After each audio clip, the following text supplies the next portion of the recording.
Bien sûr, c'est notre émission OTM News. OTM News, aujourd'hui nous sommes le dimanche 28 juillet 2024. Et dans cette émission, nous allons tout justement faire le compte rendu de la journée dominicale de ce jour, parce que nous sommes venus rendre visite à l'homme de Dieu, l'apôtre Jean-Paul Alingabo, d'ailleurs avec la complicité de ma réalisatrice, la sœur Aïcha Milolo Saïdi. Suivant un peu cet élément. Oh Jésus, lève les mains, adorons ses gloires.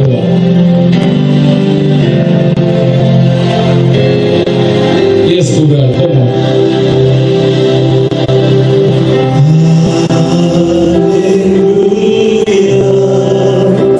Ce matin, je vais te parler d'une nouvelle histoire. Dis-moi ma nouvelle histoire. Nouvelle histoire. Dis encore moi, avec ma nouvelle histoire. Nouvelle histoire. Amen. Amen.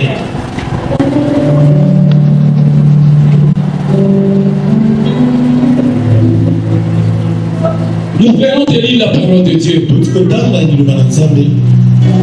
Dieu vient de nous démontrer comment est-ce que il a marché avec Abraham. Dès le vivant d'Abraham, Abraham a creusé des puits.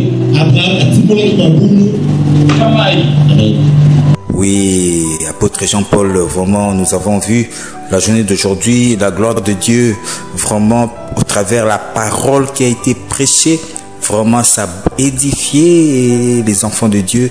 Qu'est-ce que vous pouvez dire?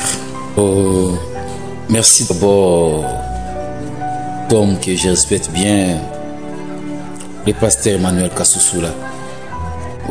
Dans tout ce qui s'est passé aujourd'hui, nous ne sommes que des simples instruments. Donc, la gloire revient au Tout-Puissant. C'est le Saint-Esprit qui est au contrôle de tout. Et il a parlé à ses enfants parce qu'il connaît les désirs, ils sont les cœurs et les reins. Nous sommes que les simples instruments, ses serviteurs, on obéit à ce qu'il fait. Mais dans tout ça, étant qu'il met, la gloire revient au Tout-Puissant, lui seul qui est digne de cela. Quel a été le thème de la prédication d'aujourd'hui? Le thème d'aujourd'hui, j'ai parlé par la grâce de Dieu, comme Dieu m'a inspiré. J'ai parlé nouvelle histoire.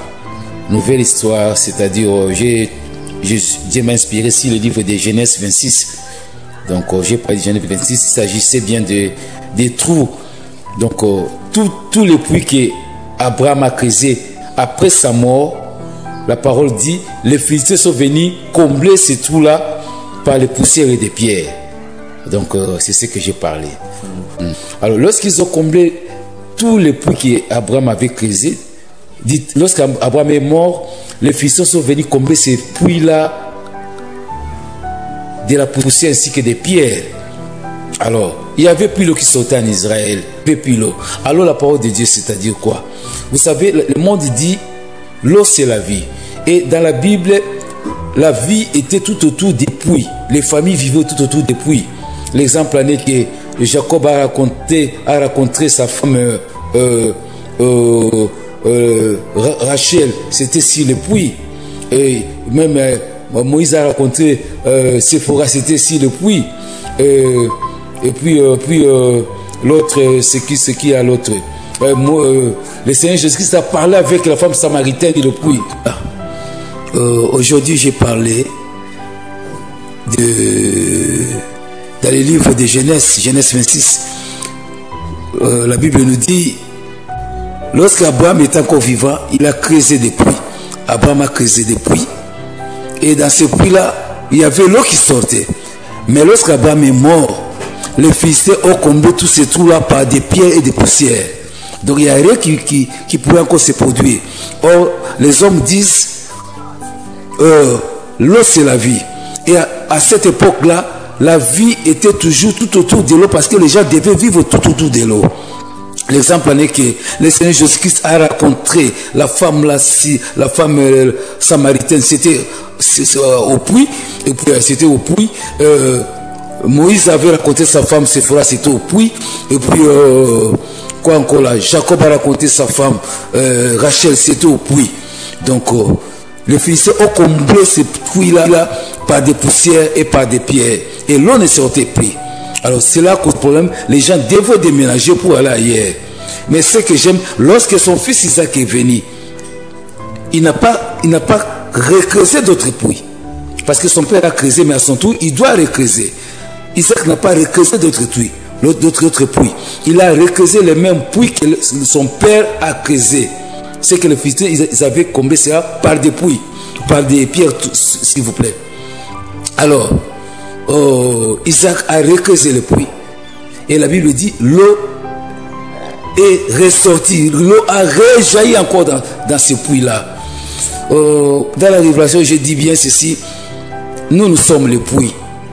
Comme l'absence d'Abraham, c'est-à-dire que l'absence de Dieu, l'absence du Saint-Esprit en nous, les Philistins, c'est-à-dire les diables, les démons, les sorciers, ils peuvent venir combler nos vies par des poussières, par des puits qui sont la malédiction, la condamnation, les mauvais sorts, beaucoup de choses.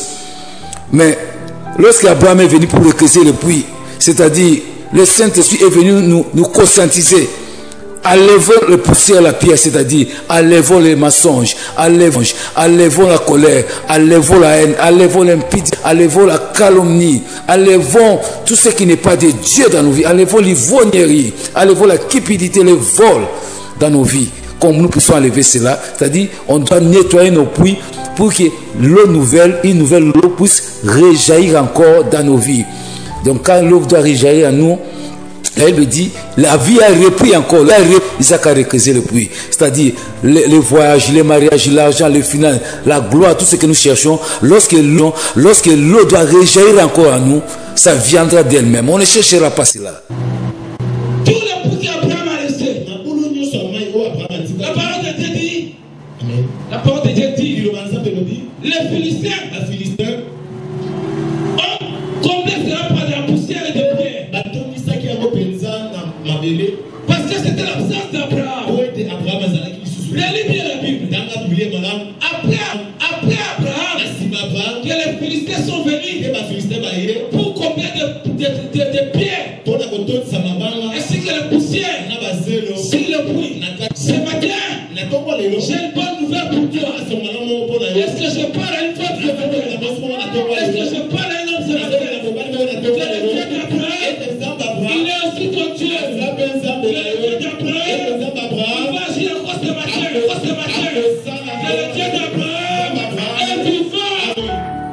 On ne peut pas chercher cela. C'est à nous de nous donner seulement au Saint-Esprit qui prend contrôle de notre vie, qui règne et que nous ne puissions plus avoir de volonté, qu'on se laisse à lui.